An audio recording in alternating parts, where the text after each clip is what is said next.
Hello, friend. My name is Jack, and I'm one of the pastors at Dothan First Methodist. I bet you have had a long week. I know I have, because there have been so many voices to try to keep up with. Healthcare professionals, governmental agencies, our loved ones, our neighbors, our church, all kinds of different people that are speaking into our world right now, and everybody is just trying to figure out what are we supposed to be paying attention to. So today I want to offer a good word of hope. Specifically, what Jesus says to someone in Matthew chapter 22.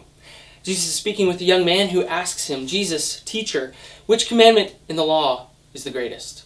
And Jesus says this. He says, "You shall love the Lord your God with all your heart, with all your mind, with all your soul. This is the greatest and first commandment. And the second is like it. You shall love your neighbor as yourself. So, on these two commandments hang all the law and the prophets."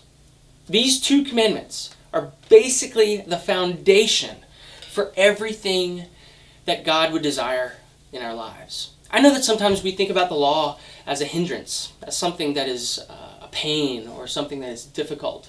Surely we have been experiencing this now as this coronavirus crisis has forced us to really reevaluate a lot of things, to work into some different kind of schedules, to be inconvenienced.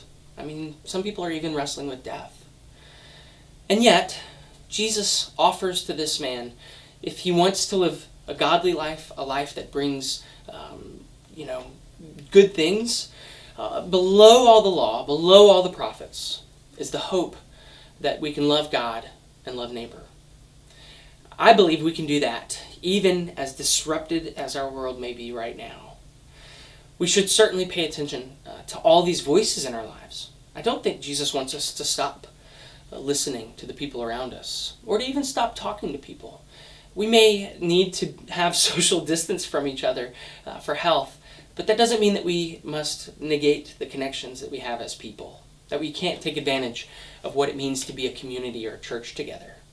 So here's what I want to challenge you to do today, and to really take some comfort in. If we, as the church, or as people who want to love God and love neighbor, if we want to do that well, if we want to make that foundational in all the ways that we respond to the voices in our lives, in all the ways that we strive to be good followers of Christ, even if we can't worship in the same room on Sunday, then perhaps one thing that we can do is work to make our memories more godly. What I mean is this. There's a book I love called The Power of Moments by the Heath brothers. And what they say in it, and I'm sure they're not the first person to ever say it, first people to ever say it, but they say that memories, one of the reasons we remember the things we do is because they're important to us somehow. And we naturally have a way of remembering certain things in an event. Okay, so what they point out is that when you go to Disney, you'll always remember two things. You'll always remember the very first thing that happens in the event. You'll always remember getting there. And then you'll always remember the most incredibly intense high or low. Either the best thing that happens to you or the worst thing that happens to you while you're there. And everything else during the trip, while it's important and may lead to good memories, the fact is we determine the value of that moment by those memories. The first thing and the greatest high or the lowest low. Now, you can't go to Disney and make any memories right now. It'd probably be a really bad idea, but they're closed anyway. But you can make memories right now with this whole coronavirus crisis. The beginning's already happened. We probably have that set in our minds. A lot of the emotions and feelings that we may have felt. But we do get the opportunity to create for people incredible highs or incredible lows. If we strive to love God and to love neighbor, then I bet we can creatively find ways to give people some really great highs, to help people in moments of really hard lows. Because the truth is, no matter what voices are going on in our lives, you have a voice.